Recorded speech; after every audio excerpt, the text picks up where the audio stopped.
Live from New Delhi, you're watching DD India News Hour, India's voice to the world. I'm Ramesh Ramachandran. Coming up in the next hour, a 7.2 magnitude earthquake rocks Taiwan, kills at least 4 people and injures dozens. 26 buildings collapse. President Tsai Ing-wen says she wants to ensure accurate information as aftershocks are expected. The India-Taipei Association sets up an emergency helpline for Indians. The presidents of the US and China speak on telephone, discuss Taiwan, South China Sea tensions, AI and TikTok's ownership. Iran's president says that the attack on its consulate in Syria will not go unanswered. At the UN, the US warns Iran not to target it over Syria's strike. And NATO foreign ministers to meet in Brussels for talks on a $108 billion fund for Ukraine as the transatlantic military bloc turns 75 on Thursday.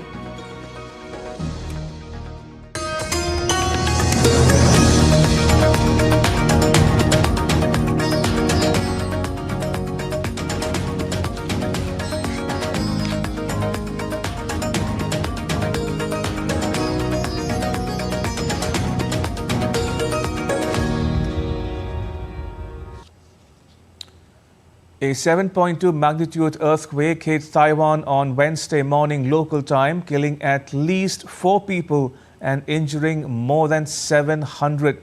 The Taiwan Central Weather Administration said that the epicenter of the quake was in the waters off the eastern coastline of the island. The quake knocked out power in several parts of the island. The quake was also felt at Shanghai in China. Meanwhile, officials in Taipei said that they have not received reports of major damage. The Chinese state media said that it was felt in Fuzhou, Xiamen, Huangzhou and Ningde in China's Fujian province.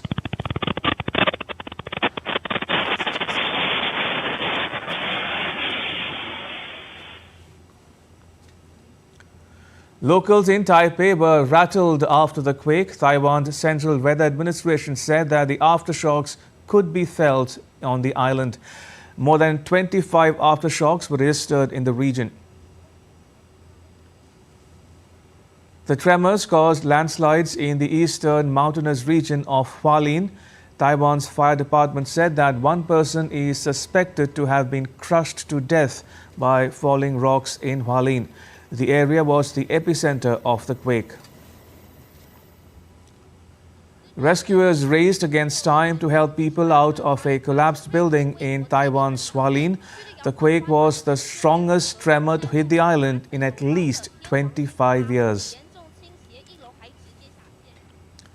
A search for trapped residents is underway as emergency personnel walk through dark corridors while going door to door and calling out to residents in Hualien. At least 26 buildings have collapsed, more than half in Hualien. Taiwan's President Tsai Ing-wen has asked government agencies to continue to pay close attention to the situation in various places and initiate various contingency efforts. The National Army will also provide support. The central and local governments will cooperate with each other to minimize the impact of the disaster. At this time, when there are frequent aftershocks, the government must ensure the accuracy of information and provide timely assistance to people in need so that people can feel at ease and safe. We are ready to work together. Japan has issued an evacuation advisory for the coastal areas of the southern region of Okinawa.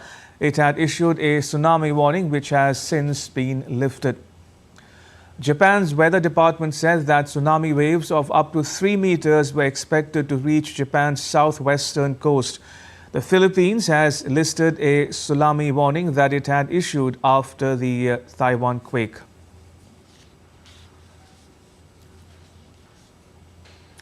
And joining me is my colleague Chris Gilbert, who is in Tokyo. Chris, what more can you tell us about Japan issuing an evacuation advisory for the coastal areas of Okinawa?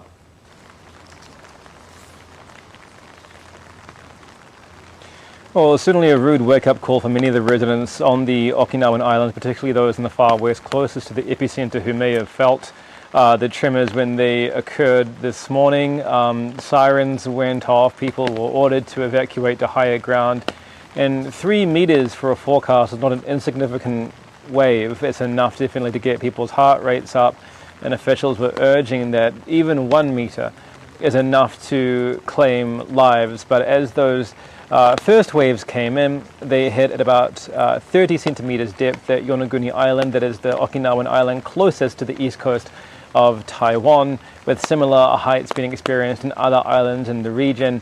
Not long after, the tsunami warning was changed to a tsunami advisory. It was downgraded, and then it was lifted altogether. So the islands of Okinawa and Western Japan in general, not experiencing reportedly any damage or any injuries from this disaster, but many people's thoughts and attention is now on the people of Taiwan. Also, Chris, what are you learning about the situation in Taiwan as we speak? Talk to us a bit, if you will, about the scale of destruction, casualty, if any, and the rescue and relief operations there. Yeah, it's a good question, and in fact officials there are saying that getting their heads around the scale of this is the first challenge. It echoes the sentiments of Fumio Kishida, Japan's Prime Minister, when of course Japan experienced that large earthquake on New Year's Day. The first challenge for officials is finding out what work actually needs to be done. But the latest numbers are reportedly 7 fatalities from this earthquake, about 736 injuries and 77 people trapped, 60 of them reportedly in a tunnel just north of Hualien. And that is one of the major obstacles here, is that bridges have been damaged, tunnels have been blocked, highways have been cut off.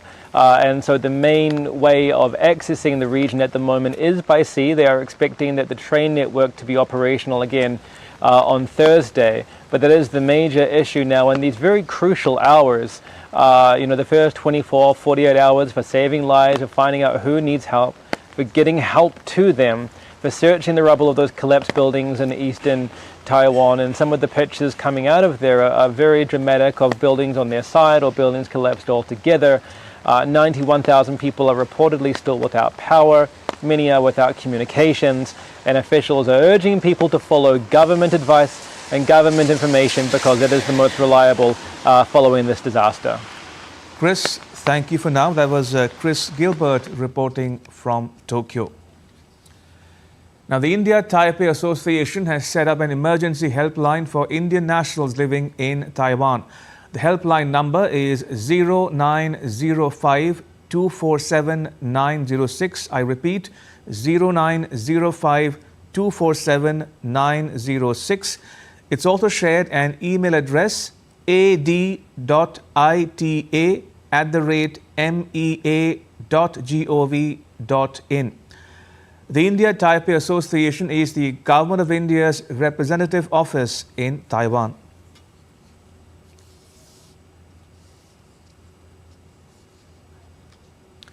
Right, joining me is my colleague Amritpal Singh, who is on the phone line in New Delhi. Amrit, what can you tell us about the safety and well-being of Indian nationals in Taiwan?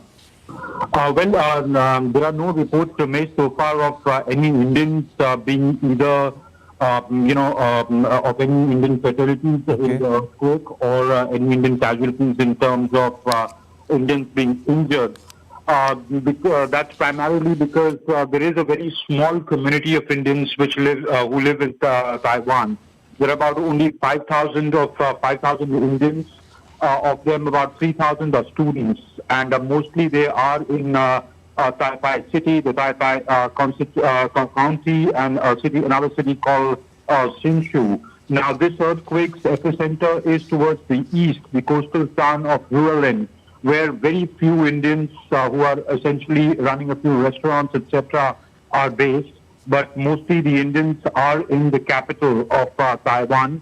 Where the damage both to infrastructure and to life and property is very less. So far, no reports of Indians being hurt or Indian fatalities in the earthquake. All right, we'll leave it at that. Amritpal Singh in New Delhi. Thank you. Appreciate it. Right, moving on. China's President Xi Jinping and US President Joe Biden spoke on telephone on Tuesday. It was their first direct talk since a meeting in November. Biden used the call to emphasize the importance of maintaining peace and stability across the Taiwan Strait and the rule of law and freedom of navigation in the South China Sea. For his part, Xi said that the ties between the two countries are beginning to stabilize, but he warned that they could slide into conflict or confrontation. As Commander-in-Chief feels obligated and responsible for protecting the national security interests of the United States. And much of his conversation with President Xi this morning, which was candid and constructive, very professional and businesslike. Taiwan's defense ministry detected 30 Chinese military aircraft and 9 vessels operating around the island.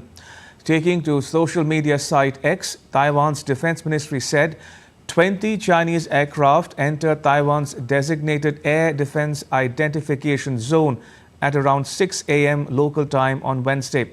The Taiwanese military responded by employing appropriate force. There's been an increase in deployments by Chinese military near Taiwan since the beginning of this year. The highest being 36 Chinese warplanes detected within 24 hours last month.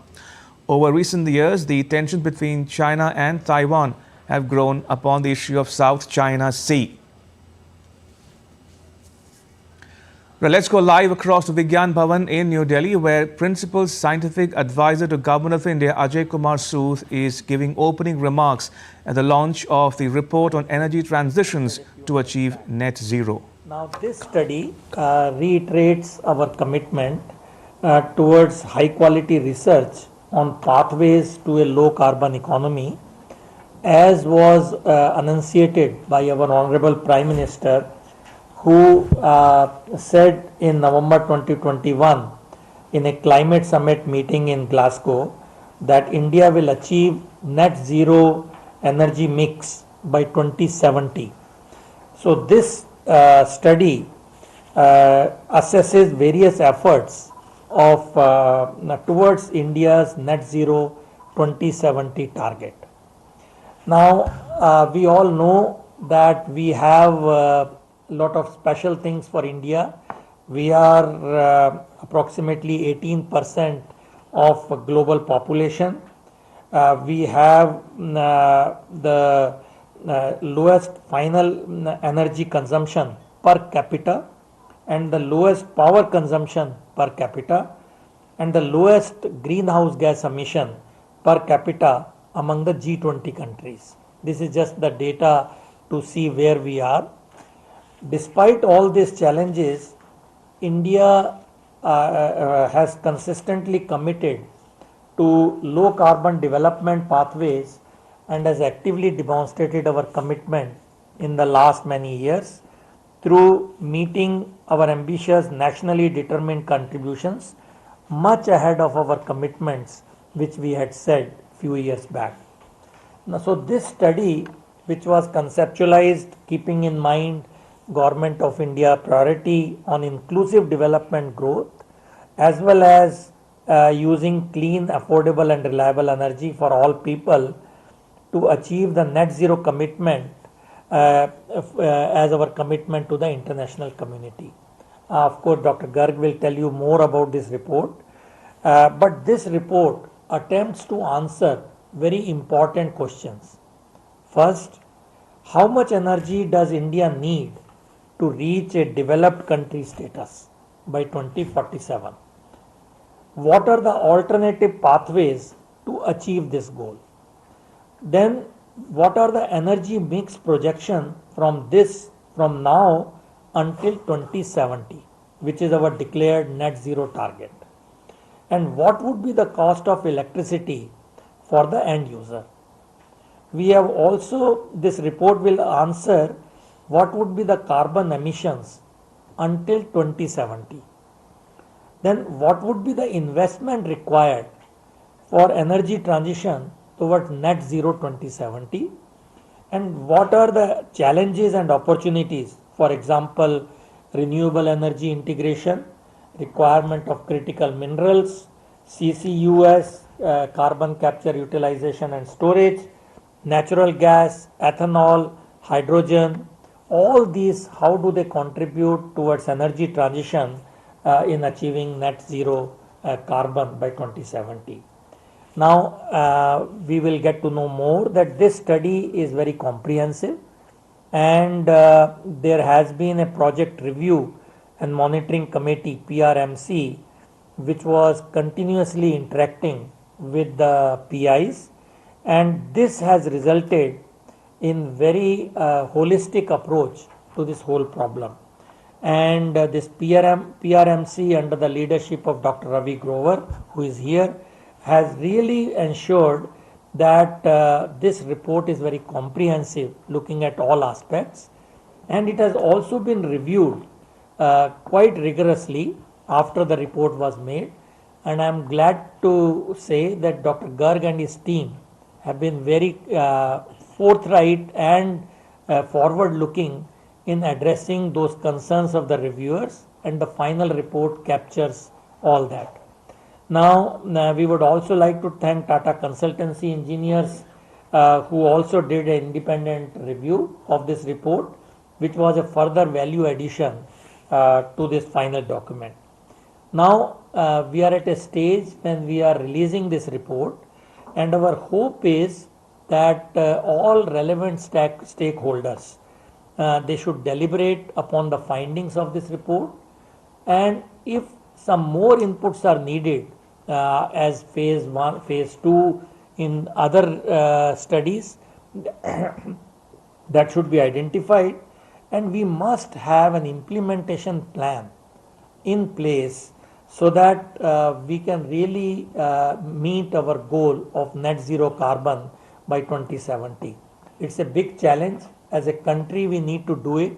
There are various stakeholders, various ministries, and we need to bring all of them on board to have this challenge faced and answered, so that even before 2070, hopefully we can achieve what has been promised by our Honorable Prime Minister. So I will probably at this stage stop here, and we will have a background and review of the project by Dr. Grover for a few minutes, and then we will request Professor Amit Garg to present the report. Thank you very much. Thank you, Dr. Sood. Distinguished delegates. And still to come on DD India News Hour. World leaders condemn the deaths of 7 aid workers in an Israeli airstrike in Gaza. The President of the Democratic Republic of the Congo appoints Judith Suminwa as the country's first woman Prime Minister.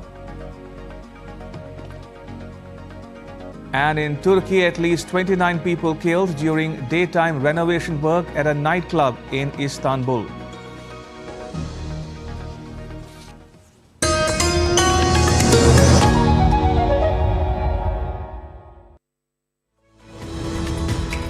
We just don't bring you the news as it unfolds. We get to the heart of the matter. We don't just present facts. We demystify complex social, political and economic events. We break stories that shape the world's present and future, because you deserve the truth. I am Tanvi Taneja from New Delhi. I'm Ollie Barrett from London. I'm Nick Harper from Washington, D.C. Join us on DD India Global Monday to Friday at these times.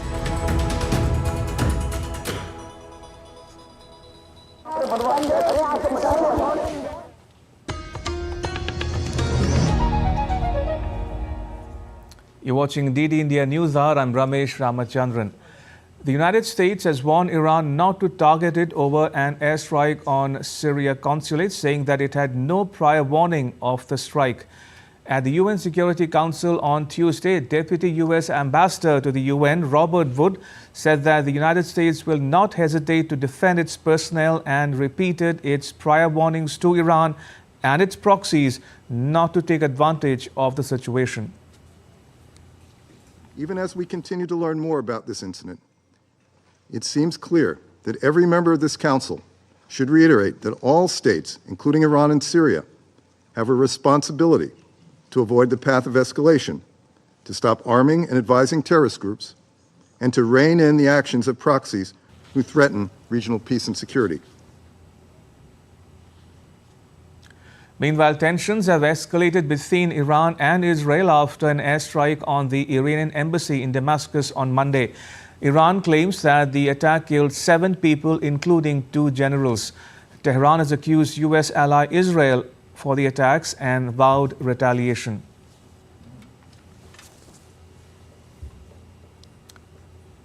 World leaders have condemned the deaths of 7 aid workers in an Israeli airstrike in Gaza. The world's central kitchen had immediately paused its operations in the region after the strike.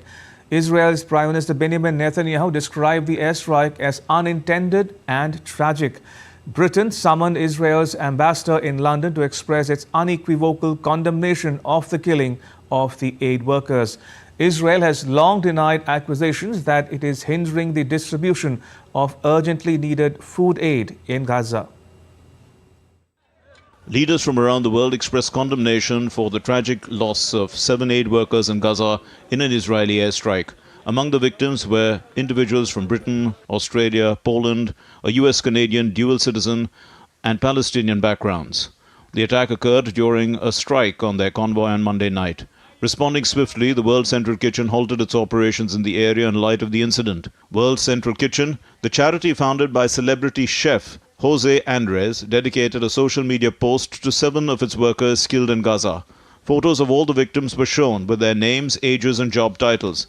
United Nations Secretary General Antonio Guterres expressed deepest condolences and said that the Israeli strikes on World Central Kitchen aid workers was devastating. The devastating Israeli airstrikes that killed World Central Kitchen personnel yesterday bring the number of aid workers killed in this conflict to 196, including more than 175 members of our own UN staff. This is unconscionable, but it is an inevitable result of the way the war is being conducted. US President Joe Biden called the charity aid group's founder to share his condolences over the killing of World Central Kitchen workers in Gaza. We were outraged to learn of an IDF strike that killed a number of civilian humanitarian workers yesterday from the World Central Kitchen. We expect a broader investigation to be conducted and to be done so in a swift and comprehensive manner. Australian Prime Minister Anthony Albanese denounced the attack. This is completely unacceptable. The Israeli government has accepted responsibility for this, and Prime Minister Netanyahu conveyed his condolences. Israeli Chief of Staff Herzi Halevi apologized for the airstrike. An independent body will investigate the incident thoroughly. We will complete it in the next coming days. We will learn from the conclusions and implement them immediately. Israeli Prime Minister Benjamin Netanyahu too described the incident as tragic and unintended. Unfortunately, in the last day, there was a tragic case of our forces unintentionally hitting innocent people in the Gaza Strip. This happens in wartime. We are thoroughly looking into it, are in contact with the governments, and will do everything to ensure it does not happen again. European countries, including Spain, Poland, France and Britain, condemned the Israeli attack on World Central Kitchen in Gaza. Britain summoned Israel's ambassador to London to express its unequivocal condemnation of the appalling killing of the kitchen workers, 3 of whom were British nationals. Meanwhile, Israel has long denied accusations that it is hindering the distribution of urgently needed food aid in Gaza. Bureau Report, DD India. In other news, NATO foreign ministers are meeting in Brussels on Wednesday to discuss how to put military support for Ukraine on a long-term footing, including a proposal for a $108 billion fund. The 2-day meeting aims to have an aid package finalized in time for the NATO summit, which will be held at Washington, D.C. in July. It's also discussing a Trump-proof aid plan for Kyiv. The proposal by NATO Secretary General Jens Stoltenberg would give the Western Alliance a more direct role in coordinating the supply of arms, ammunition and equipment to Ukraine. The ministers are also expected to discuss the race to replace Stoltenberg. NATO is celebrating the 75th anniversary of NATO's founding on Thursday. The alliance was established in 1949 in the aftermath of the Second World War with just 12 members. Today it has 32 members. U.S. Secretary of State Antony Blinken, who will attend the Brussels meeting, said in Paris on Tuesday that NATO was looking at measures that could serve as the necessary bridge to membership of the alliance for Ukraine. NATO has said that Ukraine cannot join while it is at war with Russia, but that will become a member at some point. In Paris, Blinken met France's defense minister and underscored the ongoing collaboration with Europe in supporting Ukraine. He was shown military equipment and ammunition that France has been sending to Ukraine. Blinken called on French President Emmanuel Macron and also held talks with his French counterpart Stéphane Séjourné.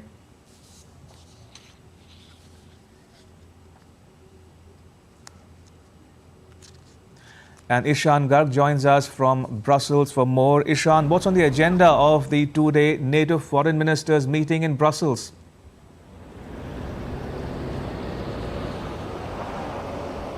Well, at the top of the agenda, of course, is going to be how can the NATO allies make sure that their support to Ukraine remains unhindered. And one of the key components of that is perhaps going to be discussions around how to make sure that the NATO alliance and the Ramstein group, the 40-nation group that includes the United States and other members of NATO, which has been sending military supplies to Ukraine, how can these two bodies can be incorporated or can work together? There have been some discussions about bringing the Ramstein group, which is also called the Ukraine Defense Contact Group, into the NATO fold, or even an idea perhaps to have NATO be represented formally in that group. So that is being discussed because that group remains crucial towards sending military supplies to Ukraine. And apart from that, there's also talks about how can the defense spending be increased to a level where there might be $100 billion fund allocated only for Ukraine. So these two items are going to be high on the agenda. But it's also expected that there will be some discussion around the death of the aid workers in Israel and how different countries can increase their pressure on Israel. While that may not happen in the NATO room, it can certainly be expected that that can happen on the sidelines of the meetings over the next 2 days. Also, Ishan, who is likely to succeed Jens Stoltenberg as the NATO Secretary General?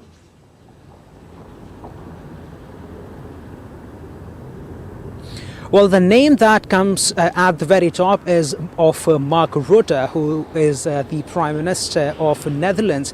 He's seen as the next successor of Jens Stoltenberg. Stoltenberg's term will, of course, end in a few months, and then NATO will be looking for a new Secretary General. Rutte, on the other hand, is being seen as the top candidate. He's already secured a sort of an informal backing from the United States, from France, and from other big players within the NATO. And recently, we also saw the Estonian Prime Minister Kaja Kallas also saying that she would support Rutte for the position of NATO Secretary General. So he is the sort of leader, the Prime Minister, who's very non-controversial, who's seen as a person who can get things done very efficiently, is certainly being tipped as the next NATO General Secretary. All right, we'll leave it at that. Ishan, thank you. Ishan Garg reporting there from Brussels. In other news, a fire at an Istanbul nightclub on Tuesday left at least 29 people dead. Firefighting and relevant operations have ended, but there are still rescuers continuing their work at the site. A detention warrant had been issued for 5 suspects, including 4 workplace managers and a renovation supervisor.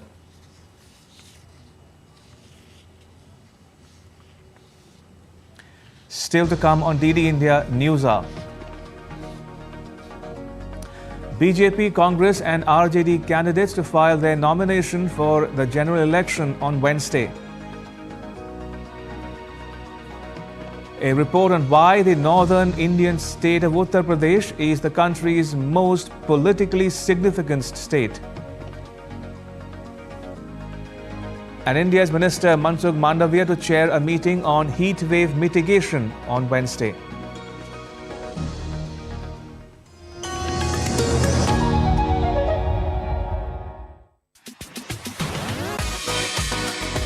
India that invents.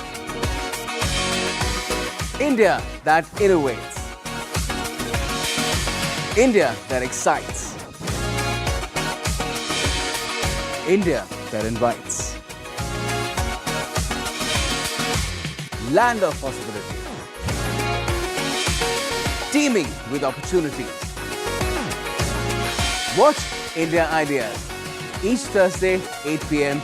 only on DD India.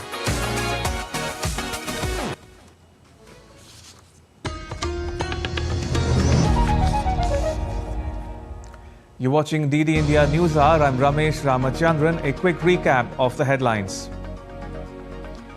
A strong earthquake rocks Taiwan, kills at least 4 people and injures dozens, sparks a tsunami warning for Japan and the Philippines that has since been lifted. The presidents of the US and China speak on telephone, discuss Taiwan, South China Sea tensions, AI and TikTok's ownership. And Iran's president says that the attack on its consulate in Syria will not go unanswered. At the UN, the US wants Iran not to target it. Right, let's now get you the latest on the world's largest democratic elections in India.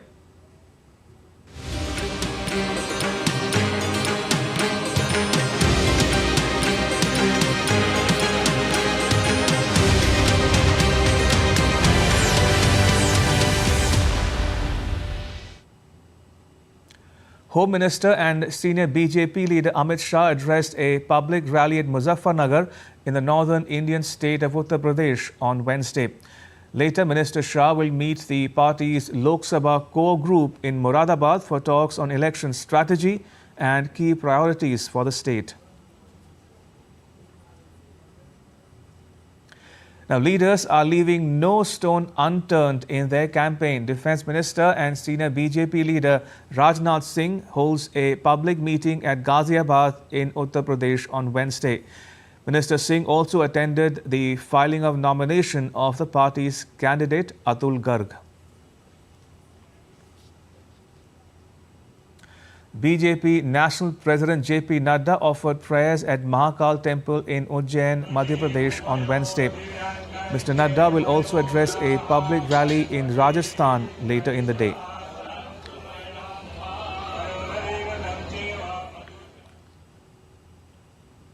BJP candidate and Speaker of the Lok Sabha, India's lower chamber of legislature, Om Birla will file his nomination on Wednesday. He is contesting from Kota Bundi in the northwestern state of Rajasthan. Congress Member of Parliament Rahul Gandhi on Wednesday filed his nomination papers in Wayanad for the upcoming election. Rahul Gandhi also holds a massive roadshow in his constituency. In 2019 election, Rahul Gandhi won from Wayanad seat with a margin of more than 4 lakh votes.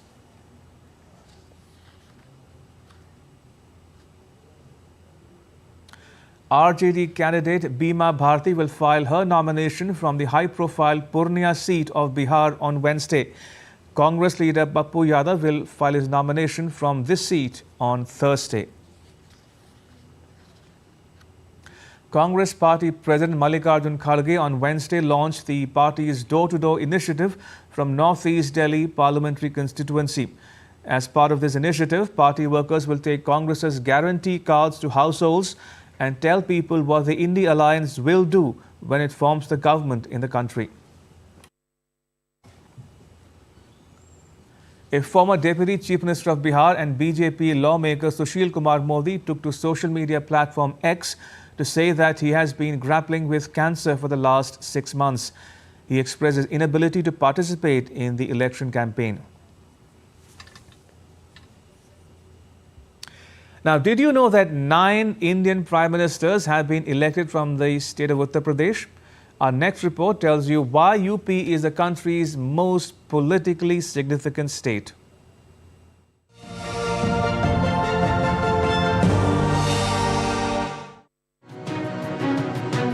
The North Indian state of Uttar Pradesh is the amalgamation of history, religion, culture and politics. It's the birthplace of Lord Ram and Lord Krishna. The former was born in Ayodhya, while the latter was born in Mathura. Though fourth largest in terms of geographical area, covering over 243,000 square kilometers, UP is India's most populous state. It has 80 seats in the Lok Sabha, the lower house of the Indian Parliament, highest among all the states in the country. The people of Uttar Pradesh are voting in all 7 phases of 2024 general elections. The voting dates are April 19th and 26th, May 7th, 13th, 20th, 25th and 1st of June. UP has over 153 million voters, out of which 81.7 million are male and 71.7 million are women, and more than 6,600 voters belong to the third gender. The state also holds the record of sending 9 of the 15 prime ministers India has had since independence, who won their respective Lok Sabha elections from various constituencies in the state. India's incumbent Prime Minister Narendra Modi also got elected to the Lok Sabha from the holy city of Varanasi. The state is currently being governed by the Bharatiya Janata Party and other prominent parties which are also participating in the general elections include regional forces like Samajwadi Party, the Bahujan Samaj Party and the Rashtriya Lok Dal. The temple of Lord Ram, which was recently inaugurated in the state at the temple city of Ayodhya, features prominently in the 2024 election campaigns. During the 2019 polls, constructing the temple was one of BJP's key poll promises. In the last general elections, of the 80 seats that went to polls, BJP won 62, while the BSP and SP contested in an alliance that bagged 10 and 5 seats respectively. BJP's coalition partner Apna Dal Sonilal got 2 seats and the Congress backed 1. It is often said that a party's performance in the Lok Sabha polls in Uttar Pradesh also determines its overall fortunes in the general elections, making UP India's most politically significant state. Election Desk, DD India. Now, conducting an election in India which has more than 968 million voters is no mean feat. Our next report tells you more about the logistics behind the world's largest election.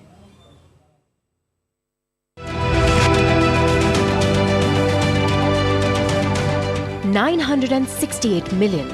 That's the number of registered voters in India. It is more than the combined population of the United States and the European Union. In 2024, nearly 50 countries including the US and Mexico are going to polls. More than 2 billion voters will cast their ballots and nearly half of them will be in India alone. The more you delve into numbers, you realize that conducting general elections in India is a mammoth exercise. India is the world's 7th largest country by land area, comprising 28 states and 8 union territories. The Election Commission will conduct the 2024 general elections to elect 543 lower house members in 7 phases from April 19th to June 1st. The results will be out on June 4th. Over 15 million election officials will be deployed across 1 million polling stations throughout the country. Over 5.5 million electronic voting machines will be used for the exercise. Of the total 968 million voters, 497 million are male, 471 million are female, while about 48,000 belong to the third gender.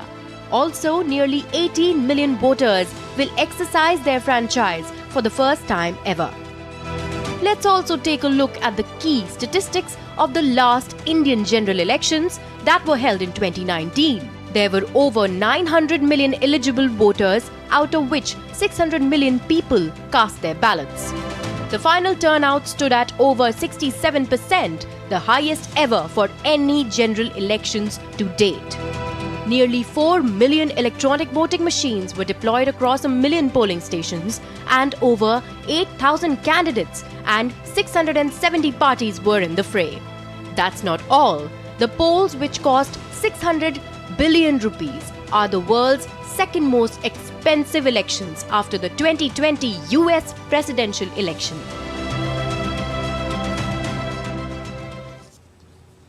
The Australian Navy Chief, Vice Admiral Mark Hammond, is visiting India. He interacted with the Indian Navy Chief in New Delhi on Wednesday. The discussions focused on avenues to strengthen bilateral maritime cooperation, including increased operational engagements, training exchanges and information sharing. Vice Admiral Hammond laid a ceremonial wreath at the National War Memorial and welcomed with the customary Guard of Honor by the Indian Navy. He'd be visiting the Southern Naval Command at Kochi and Western Naval Command at Mumbai, where he will interact with the respective commanders-in-chief.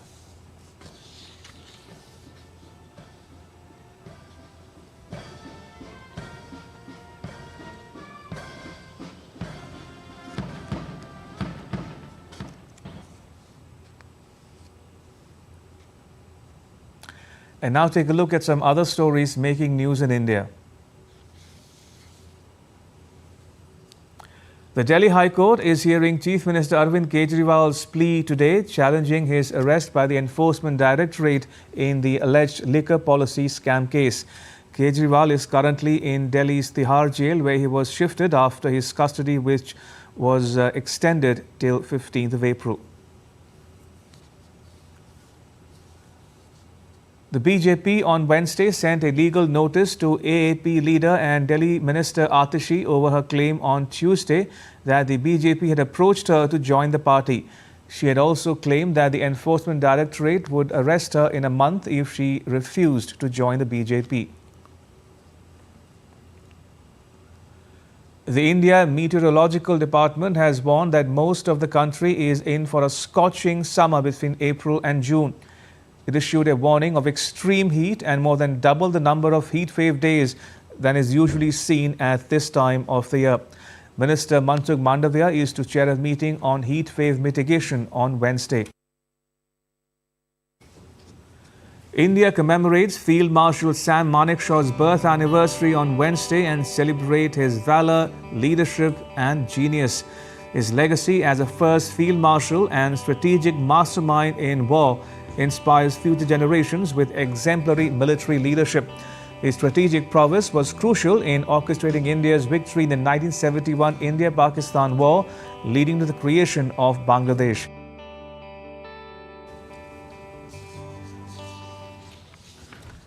And still to come on DD India News Hour.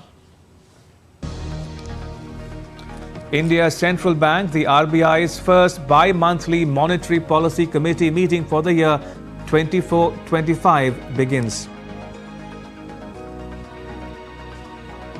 Cristiano Ronaldo scores his 65th career and back-to-back hat-trick for Al Nassr as it beats Abha 8-0 in the Saudi Pro League. And an exhibition on the 17th and 18th century China-France exchanges opens in Beijing.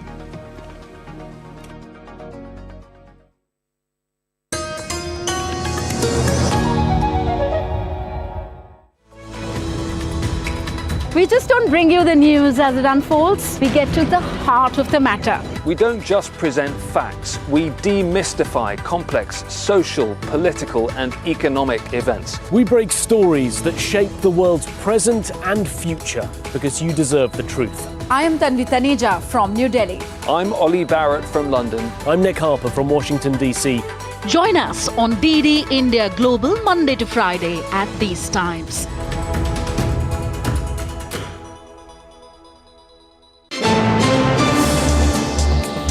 Voice of a rising aspirational world.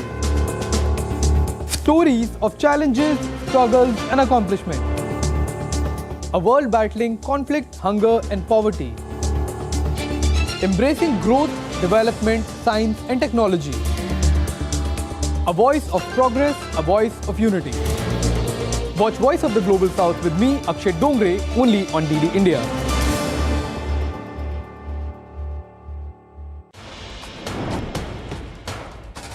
Wherever news breaks, whatever it takes. Connecting corners, cutting across continents. Stories that matter from across the globe.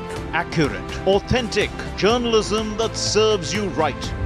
From politics to glamour, from sports to world affairs, with a fusion of aesthetics and substance. Introducing news in a new avatar. Experience the world through a new lens. Stay tuned to DD India for an exciting journey beyond borders.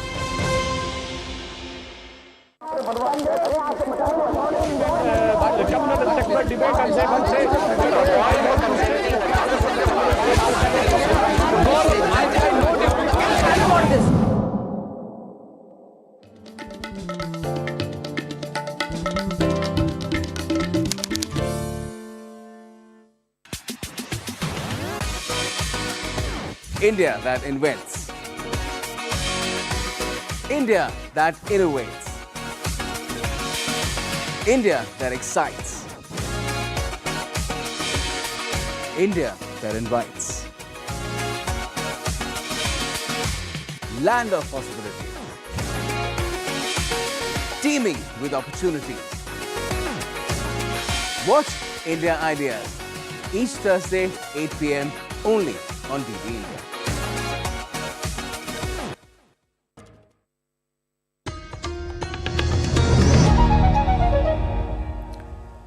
You're watching DD India News Hour. I'm Ramesh Ramachandran. To some business news now. The Reserve Bank of India's first bi-monthly Monetary Policy Committee meeting for the year 24-25 began on Wednesday. RBI Governor will deliver the statement on 5th April. The central bank's last such meeting had maintained the key interest rate unchanged at 6.5% for the 6th straight time. The World Bank has revised its growth projection for the Indian economy, foreseeing a robust expansion of 7.5% in the fiscal year 2024. The World Bank forecasts India's output growth to reach 7.5% in FY 23-24, driven by resilient activity in services and industry.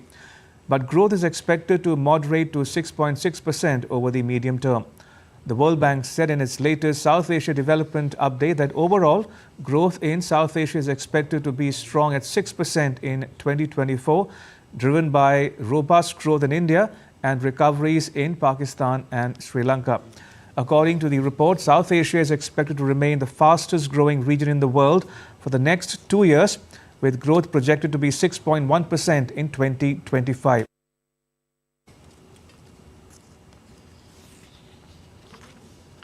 India's manufacturing sector activity experienced robust growth, expanding rapidly in 16 years because of rising demand as per a survey. The HSBC Final India Manufacturing Purchasing Managers Index, compiled by S&P Global last month, increased to 59.1 from February's 56.9, the highest level since February 2008. The survey reveals that the manufacturing sector gained momentum in March, with the strongest increases in output and new orders since October 2020. The reading remained above the 50 mark, indicating growth for the 33rd consecutive month, marking the longest streak since July 2013. According to the report, there was an improvement in job creation in March. While the rate of job creation remained subdued, it was the best since September of 2023.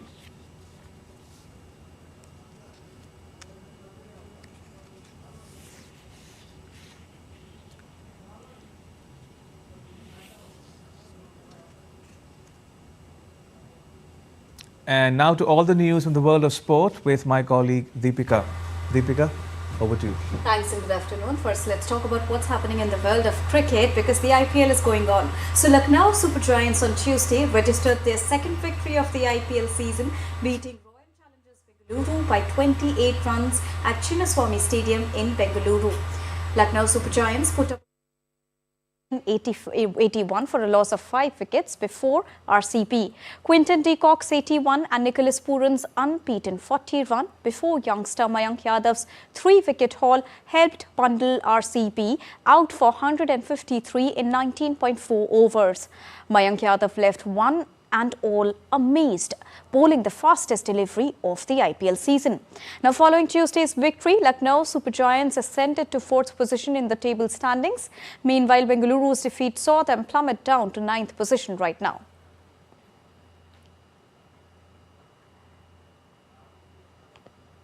So the new talk of the town is definitely Lucknow Super Giants express pacer Mayank Yadav following his second consecutive match-winning performance on Tuesday.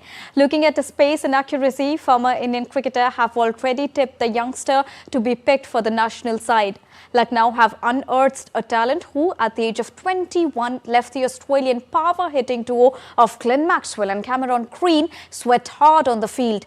The 21-year-old clocked 156.7 kilometers per hour during the game and bowled the fastest delivery in the ongoing edition. It was also the overall 4th fastest in the history of the entire tournament. Meanwhile, Delhi Capitals will take on Kolkata Knight Riders in the IPL match number 16 tonight at VTCA International Stadium in Visakhapatnam. Delhi will be aiming at a second straight victory in the 2024 season when they host a high-flying Kolkata Knight Riders. Well, Delhi broke their 2-game losing streak by producing a fantastic performance against reigning champions Chennai Super Kings on Sunday night. The victory certainly gave the Rishabh Pant-led side a truckload of confidence. On the other hand, Kolkata Knight Riders boast a 100% winning record so far in the current season. They have won both of their games against Sunrisers by 4 runs and Royal Challengers by 7 wickets so far. India's star weightlifter Bindya Rani Devi bagged bronze medal at the IWF World Cup 2024 in Phuket on Tuesday. Bindya Rani lifted a total of 196 kilograms to finish 3rd in the standings. Her efforts fell short of a silver medal at 203 kilograms at the 2022 Commonwealth Games in Birmingham. Korea's Kang Hyun-kong won the gold medal with a lift of 234 kilograms, while Romania's Mihala Kembe took home silver with a personal best of 201 kilograms. Bindya Rani and Mirabai Chenu are the only Indians competing in the IWF World Cup this year. That concludes on the 11th of April. Cristiano Ronaldo scored his 65th career and back-to-back hat-trick for Al Nassr side as they beat Abha by 8-0 in the Saudi Pro League on Tuesday. The 39-year-old and the 5-time Ballon d'Or winner goals tally for this season is a league-leading 29, which is 7th clear for his nearest rival in the race for the Golden Boot. Ronaldo made it 5 total goal contributions to conclude the goal fest. The 8-0 annihilation sees Al Nassr move up to 62 points, which is 12 behind league leaders Al Hilal, who also secured a comprehensive 3-0 victory at home to Al Ukhdud on Tuesday. In a latest blow to Commonwealth Games Federation, Singapore on Tuesday reportedly ruled out hosting the 2026 edition of multi-sport event, further plunging the future of the Commonwealth Games event into doubts. Now, the sports authorities in the wealthy city-state said that they have studied the feasibility of hosting the 2026 Commonwealth Games and have decided not to make any bid to host the Games. The Commonwealth Games Federation has been scrambling to find a new host after the Australian state of Victoria withdrew last year because of soaring costs. Malaysia also declined to host last month because of the cost involved, despite the offer of $126 million sweetener from the Commonwealth Games Federation. Victoria's sudden move and the lack of an obvious alternative have raised doubts over the future of the Games that takes place every 4 years, with most of the competing teams drawn from former British colonies. The Games were last hosted in the year 2022 by the city of Birmingham in England. So that was a quick wrap from the world of sports. Back to you. Thank you, Deepika. And before we close, an exhibition on exchanges between China and France from the late 17th century to the 18th century is open for public in Beijing's Palace Museum. The exhibition focuses on diplomatic and cultural exchanges between China and France. It features about 200 selected items which are mainly from the Palace Museum in Beijing and the Palace of Versailles in Paris.